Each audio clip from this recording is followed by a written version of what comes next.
You're listening to Episode 7, Part 1 of the Child Life On Call podcast.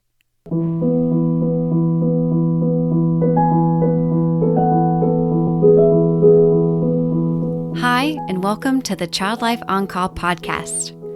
When your child is sick, the whole world seems to stop in its tracks.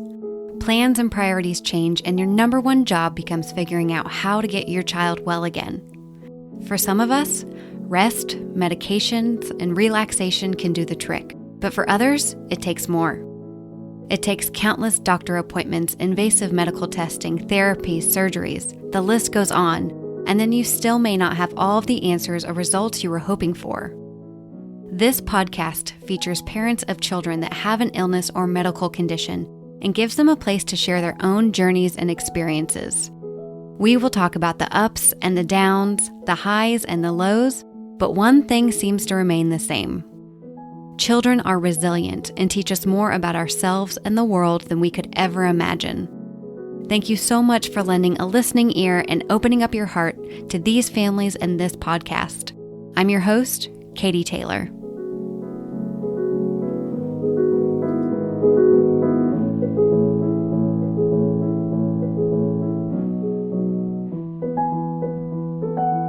And, I was a math major in college. To see that there, are 8 cases in medical history of a condition, it was like, no way my son has this.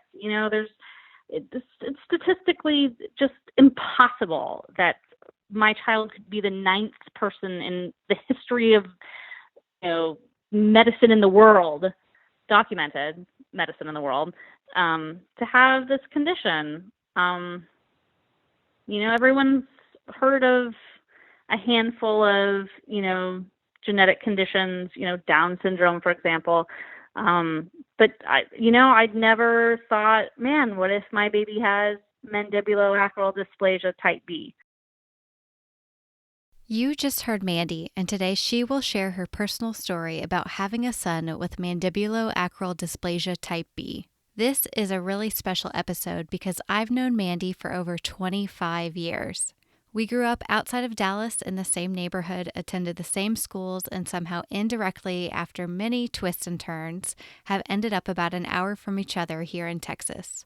I'm incredibly honored to help provide a platform for Mandy and Nolan to share their experiences, and I know that because of what she reveals to us today, there will be an incredible impact on families who feel isolated by their illness. We will hear more from Mandy in just a few moments. If you are a fan of this podcast, make sure you are following along on Instagram, Twitter, and Facebook for the latest updates. I'd also really appreciate it if you left a review on iTunes so we can make it easier for other parents and listeners to find us. I've decided to divide Mandy's story into 2 episodes for a couple of reasons. First, I want to make sure you have the time to listen to this episode in its entirety. Every single word Mandy says is important to hear, and I don't want you to miss a thing. Secondly, I want you to come back next Monday with having told at least one new person about this podcast. Whether it's a friend, family member, coworker, or another random mom you meet at the park, these stories are important for the world to hear. Children and their families often cope with illness in silence without many people understanding what it is they go through. And by sharing this podcast, you will be doing your own part to help families who need to hear these stories feel less alone. So thank you for doing your part to share. So without a moment more of my rambling, let's just jump into Mandy's story. Mandy met her husband Mike in Augusta, Georgia, while they were both in the Navy, and Nolan is their first child together. Mandy starts off by talking to us about her pregnancy and Nolan's delivery. So he was my first child, and my pregnancy had been, just textbook. Everything was perfect. Everything was tracking right along. And then at 35 weeks, I woke up and my water had broken. So we went to the hospital, to see what's going on. They discovered he was breech and told me I was having a C-section that day.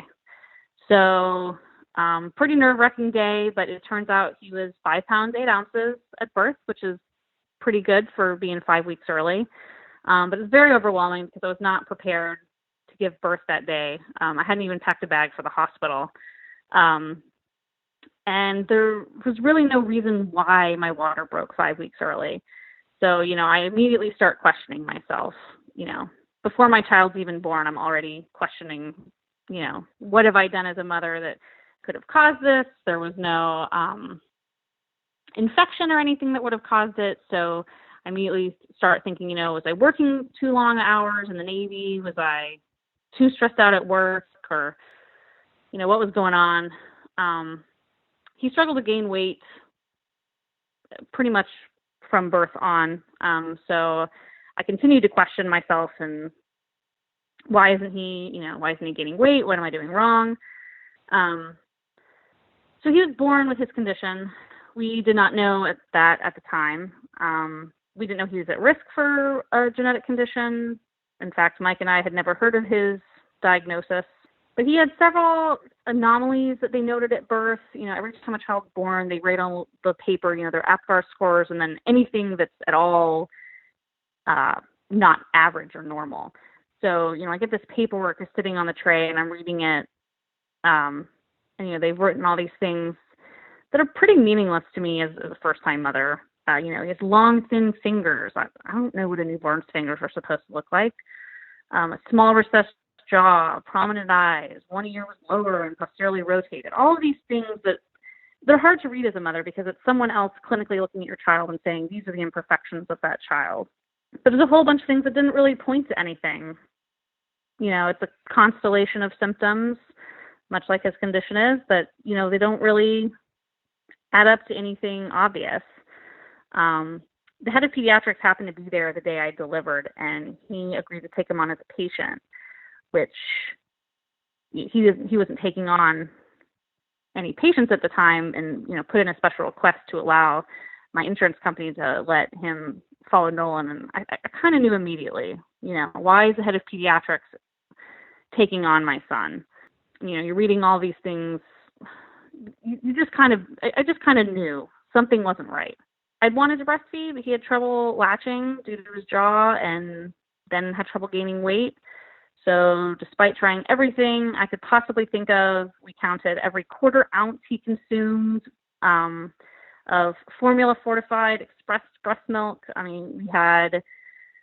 He went to physical therapy weekly pretty much from birth, and every week he was weighed in the hospital. So constantly tracking, trying to figure out, how much weight did he gain week to week. But he had gained enough right after birth for them to send us home. And in fact, because he was born at 35 weeks, he was never sent to the NICU. So we went home, things continue on. He had torticollis, which is a stiff neck at birth, which is actually way worse than it sounds. It sounds kind of, not that big of a deal, but he had it very severe. So he was going to physical therapy once a week, pretty much from birth, trying to, in his case, he looked pretty much 90 degrees to the right at all times. So it was physical therapy, slowly trying to get his face, his head centered, looking forward. So over the next about 8 months, he had kind of a host of seemingly unrelated symptoms. At his 1 month checkup, the head of pediatrics mentioned, at some point we'll probably want to send you to genetics, which caught us off guard. But then, it's also like, okay, you've opened the door to this. If we need to go to genetics, we want to go now. But it was a shot through the heart. It was an indescribable feeling that, you're looking at your first baby, and to you, he looks perfect. Sure, he's a little small and, whatever else, but to you, he's perfect. And yet this doctor who's been practicing for 20 years and has no doubt seen thousands of newborn babies can look at your son for 10 minutes and know there's some sort of genetic anomaly going on. At the time that Nolan was born, both Mandy and Mike were stationed in Hawaii. She said how lucky they were that the military provided amazing health benefits and that their hospital did not spare any expense in providing them with whatever doctor or specialist they may need. The military hospital he was born in offered several pediatric specialties, including genetics, neurology, developmental pediatrics, dental, nutrition, and she said that was a good thing because they saw every specialist you could think of. He had, a constellation of symptoms that were all kind of across the board, and one by one, they weren't really related as it seemed. So we kind of tried to explain each one away. Like, okay, he has a small recessed jaw, but, no one in our families really has prominent jaws. And he had failure to thrive, but, he was born 5 weeks early and struggled with feeding from the beginning. And, he was in daycare at 6 weeks old. So maybe if I had been staying at home with him and been able to feed him around the clock instead of, a caretaker that has other children to tend to, maybe he would have gained weight better. And he was behind on his milestones, but the doctors told me when he was born that he could be 2 years old before he fully caught up from being born 5 weeks early. When you wrote to me and we had talked about the failure to thrive thing, and I think your point, you're like, why is it called that? It's a horrible thing. And working in a hospital, I've always thought that. I'm like, why isn't it failure to gain weight? Like, just because they're not gaining weight, well, it doesn't mean they're not thriving and full of passion and emotion. And I've always thought that. So the fact that you wrote that and then felt it too really makes me feel like we need to change that. Absolutely. Of all the things going on with my son, as a mother, being told your child is failing to thrive is just heartbreaking. So in addition to Nolan's unbecoming failure to thrive diagnosis, Mandy reveals a bit more. He had bone dysplasia, which sloped shoulders and shortened clavicles, and the shapes of them were different. But, what does that even mean? It means something to a radiologist, but it didn't really mean anything to me. He began developing mottled skin, think skin patches like you'd see on an old person. So we referred to dermatology. My husband took him to that appointment, which was probably the first appointment I missed because I had something at work I couldn't check out on. But my command had been very accommodating all along to let me take him to these physical therapy appointments once and then twice a week to see all of these specialists. So it was really odd that I wasn't there. But Mike took him in and she looked him over, and I think she was a resident. She hadn't been a dermatologist very long at all. And she handed him a Post-it note with mandibuloacral dysplasia type B written on it and said, I looked over his file before he came in, and now that I see him, I think this is what he has. So Mike brought it home, and I was pretty taken aback. Yeah, I can imagine it was a dermatology appointment. Right. Of all of the appointments where we thought we might get answers, really we thought they were sending us there more so to tell us if there was anything we could do for it. So Mike comes home from a dermatology appointment, the first appointment that Mandy had missed, with a Post-it note that reads something both of them had never heard of before. And they do exactly what all of us would do, but are told we shouldn't. We did what we had promised ourselves not to do, which is Google it. Everybody I've talked to on the podcast has said the exact same thing. We know we're not supposed to Google it, but we Googled it. And that's, I feel like, what everybody does. When we had a name for it, I felt comfortable Googling it at that point. But it was before, I'd find myself starting to type into Google, small recessed jaw, failure to thrive, mottled skin, which of course, it's crazy. And everyone at some point has typed in, I have a fever and nausea and the chills, and WebMD says you have the bubonic plague. So I wanted to stay away from, that type of, issue. But we Googled it and read literally everything that was on the internet about it, which was about 3 articles, because we came to learn that there were currently, we didn't know this at the time, actually. There are 4 other people in the world living right now with his condition.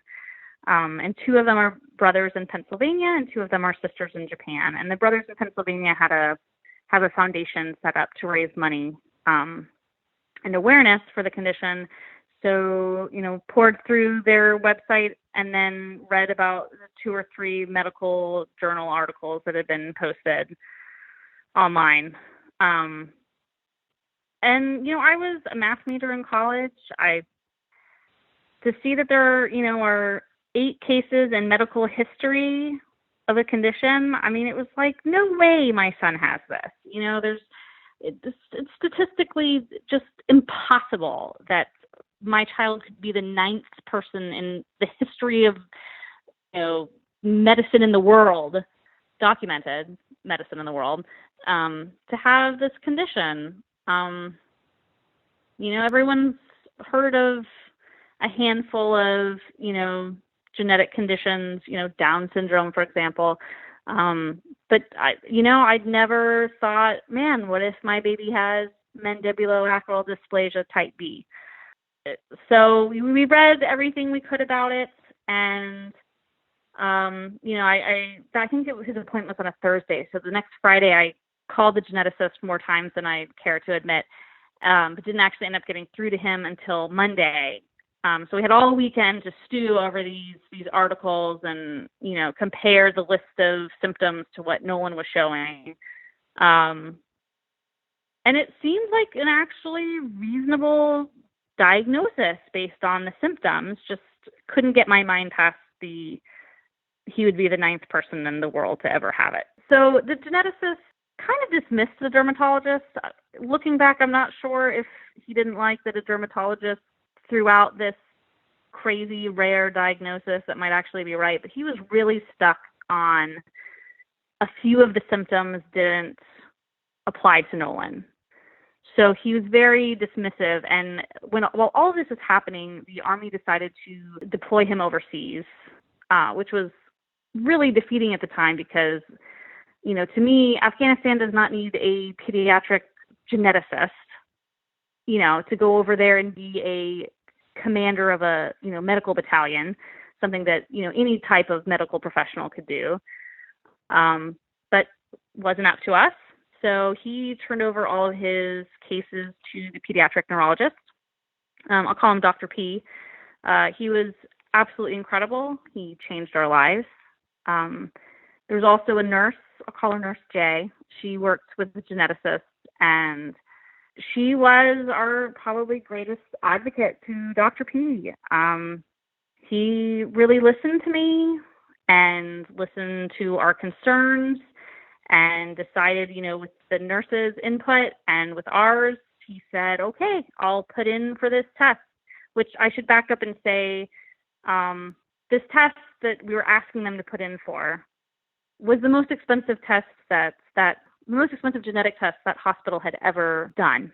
So he had to, write a letter justifying this $12,000 test for a condition that only 8 other people in the world had ever had. And, put his name on it as a doctor, saying, he thought that this test was necessary. But he did, and we had the blood drawn, and they sent it out to one of the 2 labs in the world. Well, maybe not the world. He sent it out to one of the 2 labs in the country that test for it, and then we waited. Wow. I mean, that is a lot to take in, and thank goodness for Dr. P. It's almost like, had the geneticist that wasn't deployed, would he have done the same thing? Or do you think because you were rerouted to Dr. P? I mean, I'm sure at some point it may have been done, but I wonder if it was done sooner because you were with Dr. P instead. Do you ever think about that? I do. The geneticist had agreed to put in for the test, but just didn't do it before he left. And in all fairness, he was getting ready to go from Hawaii to who knows where overseas. He had a lot, and I'm sure, he was not given a lot of heads up, as the military likes to do. So I think it was not something that was high enough on his radar, to do. But really what I marvel at is that as it turns out, a dermatologist is who came up with the diagnosis. I mean, of all the dermatologists in that department, we were randomly assigned to her. And it just so happens that she did, when she was in medical school, she did a case study on progeria, which mandibuloacral dysplasia type B, or as shorthand, MAD type B, it's basically an atypical form of progeria. So if we didn't happen to get assigned to her, who happened to, study progeria in medical school, who knows if we ever would have gotten a diagnosis. And actually, the nurse had a patient before with MAD type A, which is slightly more common, but I'm talking probably, we're not talking, actually, I don't want to say how common because I'm not entirely sure. I will just jump in here really quickly and give you all the statistics that I was able to track down.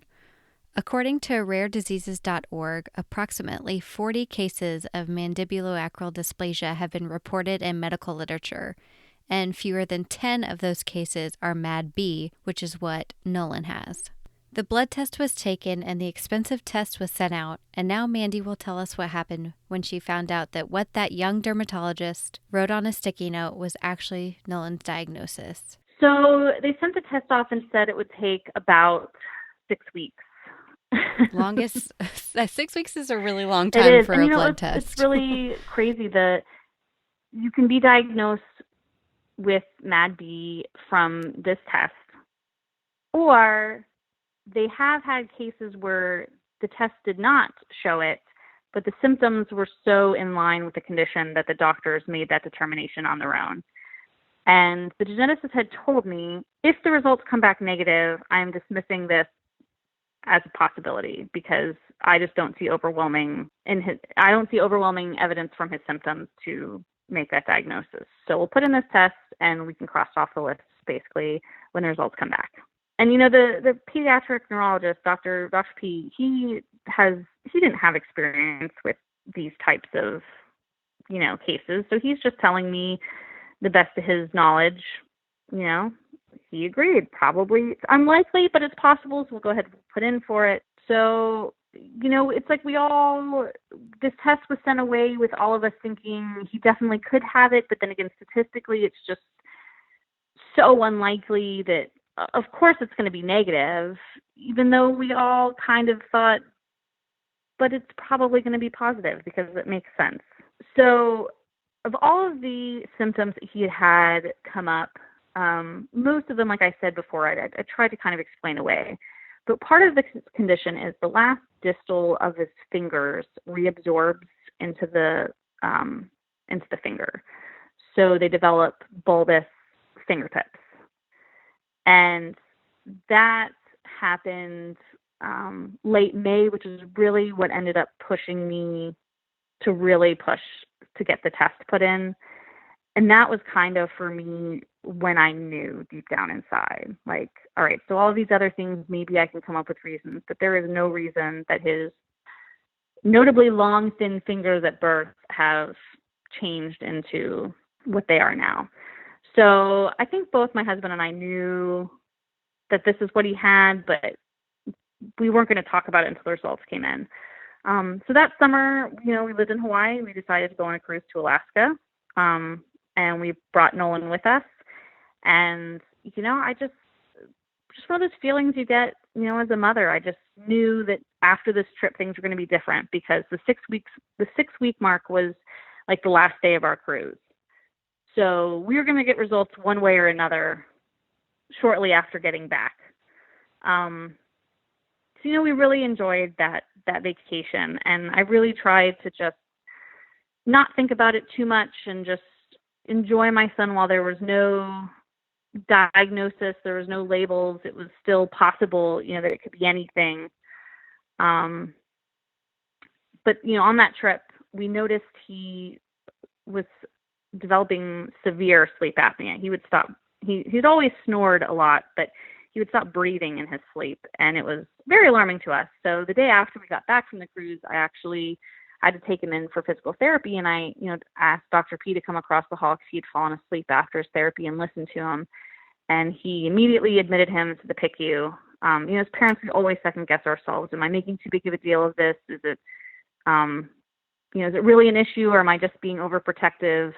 But he looked at him and said, nope, he needs to go to the PICU right now, and he needs a ventilator when he sleeps. So because we lived in Hawaii and everything takes forever to get done over there, we actually ended up being in the hospital for 3.5 weeks waiting on this ventilator. Yeah. So, okay, he has sleep apnea, but there's a solution, and it's a ventilator, and they put him on the ventilator in the hospital, and he was breathing again in his sleep just perfectly. So did not, we weren't happy we were in the hospital, but hey, he has a problem and there's a solution, so we can handle this. And of course, I'd asked Dr. P if the results had come in, and they hadn't. So my husband and I basically talked to our commands, and we set up kind of a little rotation of who's going to be up at the hospital with him. So, we can both be there, but both get a break too. And it was a couple days after he was in the hospital, I was finally starting to feel like, okay, we have this under control. And I left the room to go get lunch and was walking back to my room and ran into him in the hallway, and he asked if Mike was up there too. And I said, no, he'll be back up later this afternoon. So he's like, okay, well, the results for the test came in, so I'll come by later to discuss them with you.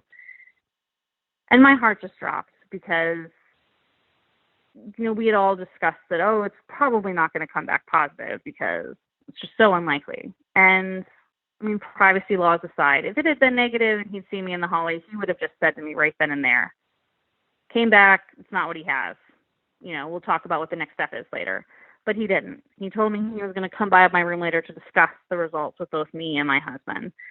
So I, it felt like the world around me froze, but I just looked at him and said, they weren't negative, were they? And he, I could tell, felt awful because he had not intended to deliver this news to me in the middle of the hallway alone. But I don't think he thought I was going to put together all of these pieces in that moment. So, I stood there pretty, I stood there in shock, not really knowing what to do next. And I think he picked up on that, and he said to me, go back to Nolan's room, give him a hug, keep loving him like you always have. This diagnosis doesn't change him or who he is. And it was honestly the best advice anyone could have given me. I know he didn't mean to tell me in the hallway, but, he really took care of us. And I did. I walked back to my room and managed to keep it together long enough to get it and close the door, and looked at him sleeping peacefully on his ventilator, and just, I broke down. And, I waited for my husband to arrive that afternoon because I didn't want to call him and have, tell him while he's driving. So, he came up to the hospital, and he walked in, and I was, curled in a ball in a chair. Clearly I'd been crying, and, he just, what's wrong? And I just said, he has it. The test came back, and he has it. And he understood. It's hard to imagine what it would feel like to hear that your child is the 9th person in medical history to have a diagnosis. And now you may understand why I wanted to make sure that you try to make time to listen to Mandy's story from start to finish. The timing of the launch of this episode is ironic, or not so ironic as Mandy puts it, and that this morning on August 14th, Nolan is scheduled for his second surgery in attempts to alleviate his obstructive sleep apnea. Mandy points out that this just confirms the ongoing process of a life with a child like Nolan. Please send good thoughts and prayers to Mandy, Nolan, and their family as he goes through the surgery and recovery process. Mandy, I know there will be lots of people thinking about you and Nolan today. We will hear more from her next Monday when she talks about what living with a child who has MAD-B is like, how undeniably amazing Nolan is, and how she and her family cope with it. I'd like to thank Green Photography for the beautiful pictures of Mandy, Nolan, and their family. We can't thank you enough for taking the time to give Mandy and her family these gorgeous pictures. If you are near New Braunfels, Texas, go book Green Photography now and follow her on social media. I will link to her information in the show notes page on social media. So friends, go do your homework and recommend this podcast to someone new this week. I know you want to hear more from Mandy, so subscribe and part 2 will be available next Monday morning. Thanks for listening in.